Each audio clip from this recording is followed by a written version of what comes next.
Hello, I am so excited for this video. So excited I almost forgot my name. Hi, I'm Cassie.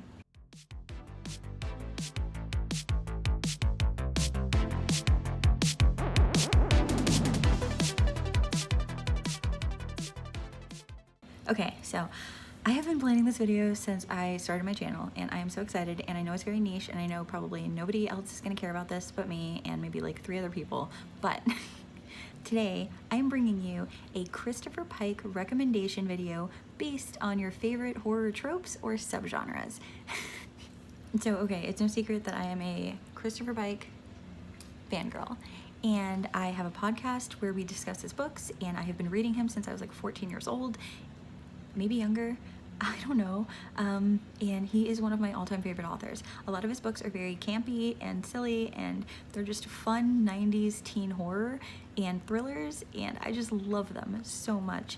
As a little bit of like a story, when I was in the 5th grade, I was 10 years old, and our media center lady, Mrs. Mercer, she knew me. She was very familiar with me because I was always in the library and I was always checking out books to take home, and I was always maxing out my limits because you could only check out a certain number, and we had like school programs where if you read certain amounts of books or a certain amount of pages or stuff for different events, you would get like little medals and like little awards, and I was always the winner of the whole school because I read so much.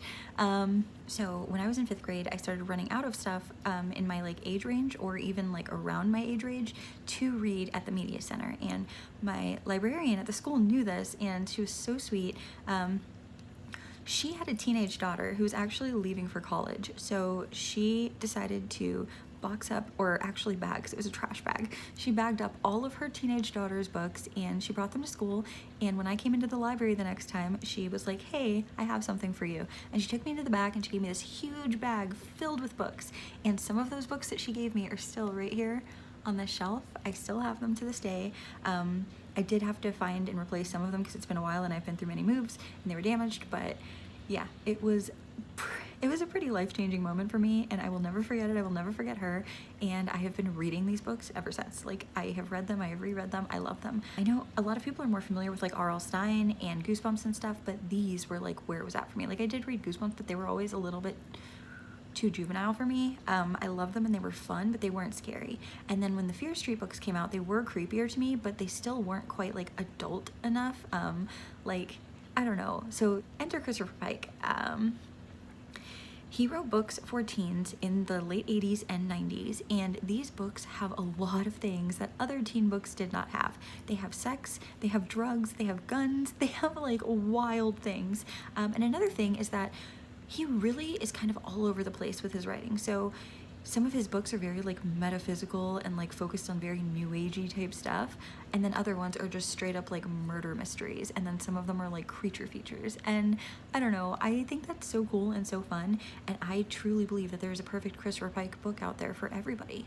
So my goal here is to split some of my favorites into different categories and recommend them to you based on those. So I'm probably gonna say trope a lot, but what I really mean is just like trope or subgenre, or just like any niche little specific section of horror that you really like.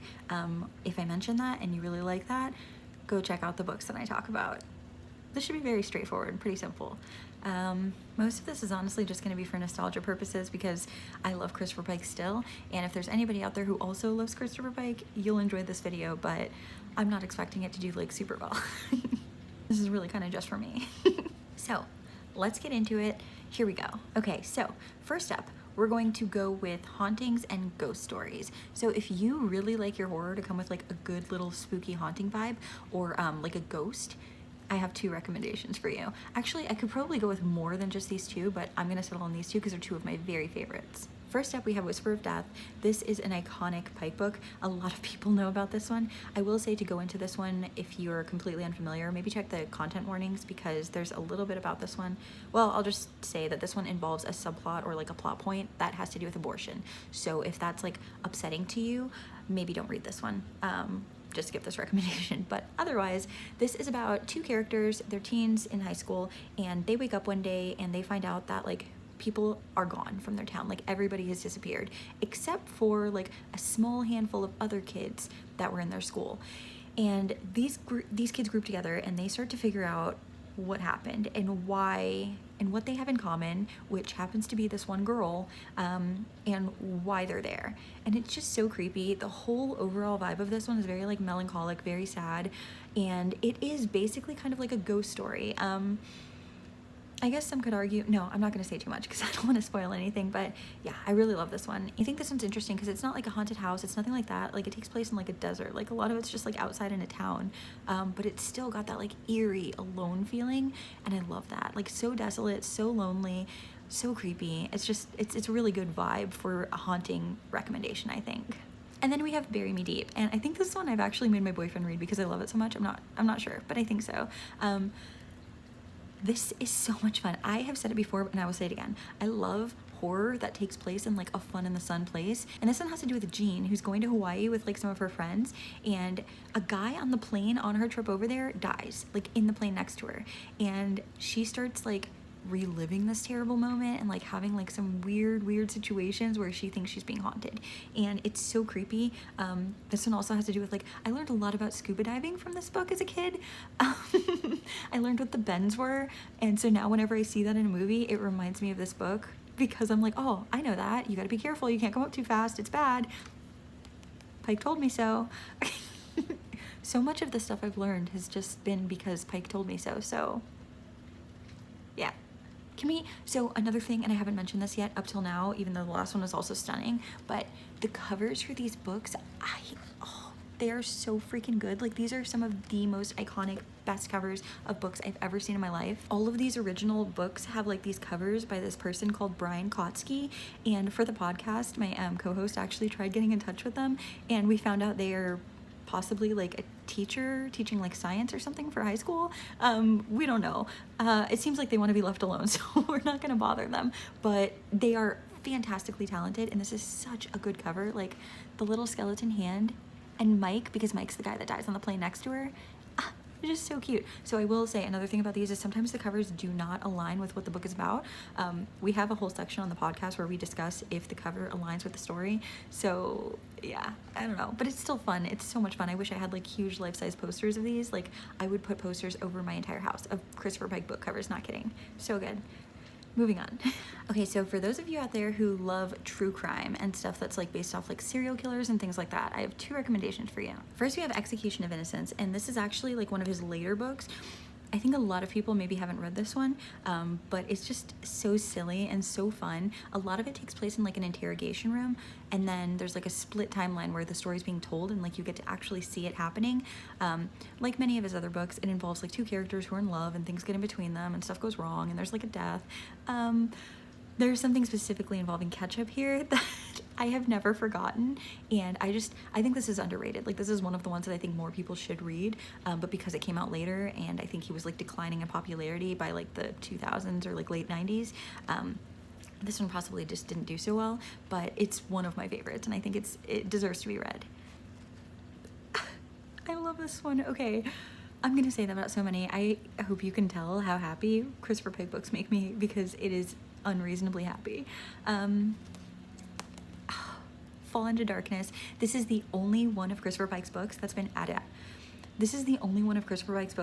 adapted into an actual movie. So there was recently like The Midnight Club was turned into like a Netflix series, but this was made into like a Lifetime movie in like the 90s, and it's starring like Tatiana Ali. So they changed so much about it, but I love it. It's bad. It's really bad. She does amazingly, just to be clear. Like, Tatiana nails it. But the movie is really bad. Like, it's so campy. It's so like 90s Lifetime. It is what it is, and I love it. Like, I've watched it so many times, and okay, sorry, I'm getting off, but let's go into this. So this is such a twisty, look, if you take nothing else from this, like if you love twisty thrillers, I think you should read this book, because this has some twists in it that I was not expecting. I remember the first time I read this book, it blew my mind. Like, there are red herrings, like there's this subversion of expectations and like what you would think would happen in this sort of thing, but it completely twists it up.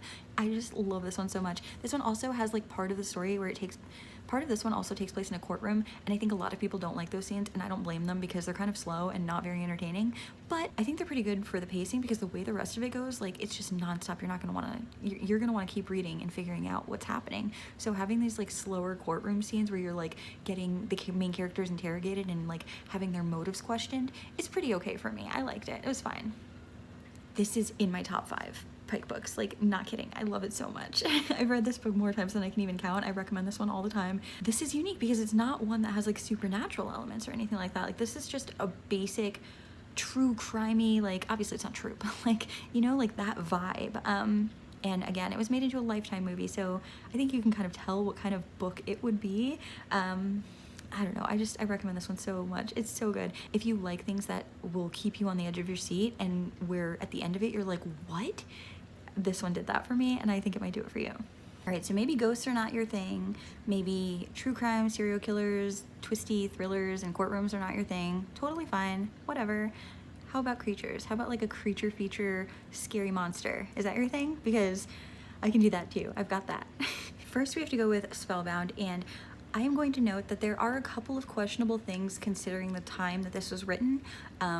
There's a specific trope in here that I think people shy away from now, and for good reason. But that said, there's also a very scary monster in this one and a lot of like gory death. And this is one where you don't really know who done it, and I like that about it. And this is actually the very first Pike book that I ever read. I had a different cover than this one. My cover had like a different font and it looked a little bit more like heavy metal. I don't know. Okay, actually I have it. I didn't think I still had this because, as you can see, it's all messed up. I had kittens like years and years ago, and they got a hold of this book and chewed it up. But you can see the difference in covers. Obviously, I'm a collector, I'm a fangirl. Yes, I have multiple covers of Christopher Pike books. But this literal copy right here that I'm holding is the very first Pike book that I ever read in my life. And it's so nostalgic for me. I love it. As you can see, the cover is like it feels very like 80s, like, I don't know, like horror fantasy sort of thing. It's called Spellbound, and it's stunning. It is so fun. And this one is basically about these teens. They find, or well, the police find this body in like the mountains or the woods or whatever, and they don't know who killed her. And word starts spreading around the school because the main suspect is her boyfriend, who is like one of the main character's brothers. I think he is. I think he's the main character's brother. And so everybody at high school, I mean, it's high school, so everybody's talking about it. Everybody's like, oh, did he do it? Did he kill this girlfriend? You know, like, what happened? And it gets pretty wild. I will say this gets pretty wild, and this is one where he starts introducing like some other type of things from other cultures, and like exploring things that he explores in other books. This was my first brush with that sort of thing, and as a 12, 13, 14, however old I was year-old, it blew my mind. Like, I was stunned by this. I had no idea, because, you know, you grow up in like this little like neighborhood and you have your own problems and you don't really think about, I can't say too much because I don't want to spoil it. Look, read these, okay? Read this. It's one book, but I just have 2 covers because I'm stupid, but read this. It is so good. And then I have a fan favorite. So if you like Christopher Pike, you already know. You already know about this book. You already know about Monster. This is one of the main like iconic Christopher Pike books, and I am honestly stunned that we didn't get season 2 of Midnight Club, because they were going to, I think, maybe incorporate some bits of this, and I would have loved that so much, so much. This has to do with a small town, a high school in a small town, where the kids start changing. They start getting really good and powerful at sports, but eating a lot of like raw red meat, and they're like really into blood, and it's only like the jocks and the cheerleaders that this is happening to, so it's like the popular kids. If you've seen The Faculty, this is very reminiscent of that, and I love The Faculty. Like, in case you cannot tell, the 90s are like my favorite decade, so I have a particular affinity for late 90s and early 2000s movies specifically. That was when I was like old enough to start like watching things and fully understanding them, and so there are a lot of movies that came out in like the first 5 years of 2000, or like the last 5 years of 1990s, that I am like obsessed with, and The Faculty is one of those. And if you haven't seen it, it's about faculty of a high school who start acting funny, and they start like getting taken over by this thing. It's kind of like body snatchers-y.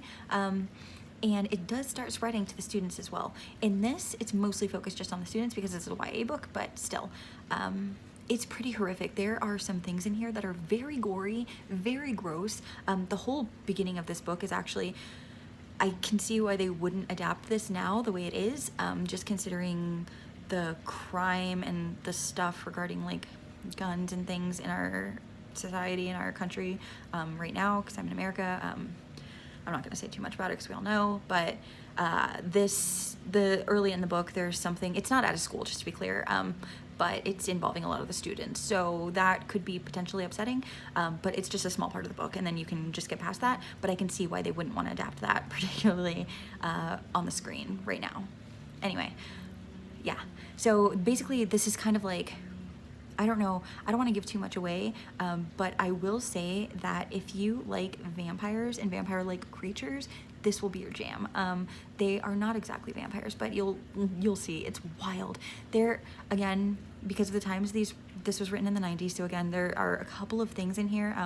I remember specifically there's like one side character that the main character goes and like questions about what's going on because they have like previous knowledge, and the person that they're questioning is Native American, but for the time they don't refer to them as Native American, and some of that conversation is a little bit questionable. Yeah, if you're curious about the stuff that I'm mentioning here that I'm saying is questionable, we do discuss it thoroughly in my podcast, so not trying to like plug that, but I don't want you to think I'm just glossing over it, because I don't think it's important, because I do. I do think the criticism is very important, so I do just want to mention it briefly here. But yeah, overall, this is a solid like creature feature, monster focused, really gross, creepy thing. Love the ending to this one, and yeah, one of my faves. Okay, so next trope or subgenre or whatever we're gonna call it, final girls. If you love final girls, if you love slashers, or not necessarily even just slashers, but books where there is a main character who is a girl and she's kicking ass, she's figuring things out, she's trying to like defend herself and stick up for herself, and she's a little bit sassy. If you like that vibe, these two recommendations are going to be for you. I will say that there are a couple of other books I could have used for this, but I had to fit these in because I love them. First things first, The Wicked Heart, and this was actually like kind of adapted in The Midnight Club, so if you're familiar and you've seen that show, you kind of know this story a little bit, but trust me, it is very different. There's a lot of weird stuff in here that they did not put in the show, and probably for good reason, because it involves Nazis. So yeah, that said, that's like a subplot, like in the past thing. It's not like they paint them in a favorable light or anything like that. Like, it's not problematic from that standpoint. They're very clearly evil, but it was just a weird choice, I think. I think considering the timing of when this was done, I think it kind of makes sense. But anyways, this is about a high school student who is a serial killer, and it involves Sheila, who is a girl that goes to his school and kind of like has a crush on him, and her like ingenuity in trying to figure out what's going on while being very close to the person who could hurt her. This is so good. I remember reading this. I read this for the first time when I was actually in a hospital when I was younger. I remember being so entertained by this, and it like definitely got my mind off of what I was dealing with, because it was just so fast paced and the stuff that was happening was very brutal. There's some really, really brutal stuff here. Like, they do not shy away from showing you some of this stuff with the kids, so yeah. And I know this is kind of maybe stretching it for this trope a little bit, but I'm including the immortal because it is one of my favorites, and I think it can fit. Like, honestly, considering what I said about the final girl and like what she embodies and who she is, I think this fits totally. This is about a main character who's going to Greece with her dad and her best friend, and when she's there, she starts having some weird visions and things. Like, she touches a statue, which you can see there on the cover, and she starts having these like visions of like a past life. So this one's very interesting because it also starts to introduce a couple of like new agey different like things here, not necessarily like reincarnation specifically, although some of Pike's other books do deal with that. This one is more just like, I don't know, it has to do with like Greek gods. It's just so interesting. When I was younger, I was obsessed with Greece, and I think it was probably because of this book. And then there's also a bit in here with, all I'm gonna say is just a ground up hamburger and glass. It is one of the most iconic things I've ever read that stuck with me for so long. Like, I've had that and that specific thing in my head as like a way to kill somebody or like as a death method. I I don't even know if it would work. I don't know if it's like illogical, if the glass would just pass through your system, or if it would do all that damage, or if you would die before you even, I don't know. I'm not a scientist, I'm not a doctor. All I know is I read it here for the first time when I was like 13, and I was changed. I was obsessed. It was so morbid and so creepy, and I couldn't get enough. So yeah, this is another one that has like fun in the sun, but also like pretty horrifying stuff. And there's like a love interest, and it's just so fun. I really like it. All right, so if nothing's done it for you so far, or if it has and you're still looking for more, how about emotional horror? And that is stuff that will just make you sad, or something that'll make you cry, or like really pulls at the heartstrings in like a very specific way. That's not necessarily like super scary, but it's scary in that it deals with something that is real life scary, like death, you know? They all kind of deal with death. There's a lot of death in all of his books, but still. First up, obvious choice here, we have The Midnight Club. And if you haven't watched the show, you don't know anything about this, it is about a group of kids who stay in this like hospice place because they're all terminally ill and they're kind of just waiting to die. And while they're doing that, they're meeting every night to tell stories to each other. And that's what The Midnight Club is. If you have seen the show, I recommend reading this anyways because the show adds a lot more to it that is not part of the book. There's like whole other things that have nothing to do with this book that are just added by Mike Flanagan and crew, and that's fine, totally good. I love the show, but if you have watched the show and you're like, I don't need to read it, I've already, I've seen it, totally different. They're not the same. They're very similar, but they're not the same at all. You might like the show more if you like the horror-y, scary parts, but if you like the more introspective, emotional stuff, I think you might like this more. And I would also recommend this because the little stories that they tell to each other are different, and in the show, they actually adapt some of these other books as stories that the kids are telling. But in the book, it's not that way. They're obviously not, Pike is obviously not going to retell his own stories from these characters. So each of the little stories in this are different. And I like some of them. Like there's some very interesting things, especially considering the people telling them and like what it means to them. So I like that a lot. And this one does have to deal with like kids dying, so it is very sad. And then we have my personal favorite. I think this is actually maybe my #1 favorite, definitely in my top 2, and that is Road to Nowhere. There was an episode in the show based on this in the adaptation, and again, I loved the show, but I was so upset by that episode because I've loved this book for so long and I've wanted to see it on screen for so long, and that was just a huge disappointment to me. No offense to anybody involved, to anybody who acted in it, to anybody who wrote it, nothing, but it was a huge disappointment. So I cannot recommend this enough as a thing. If you've watched the show, if you haven't, this is so good. This has to do with a girl, Teresa, and she has a boyfriend and she has a best friend, and she discovers that her boyfriend and her best friend are doing some shitty things behind her back with each other, and she's extremely emotionally distraught, and she decides she's gonna leave. She's just gonna take off in her car one night. She's not coming back. She's done. Fuck them. Understandable.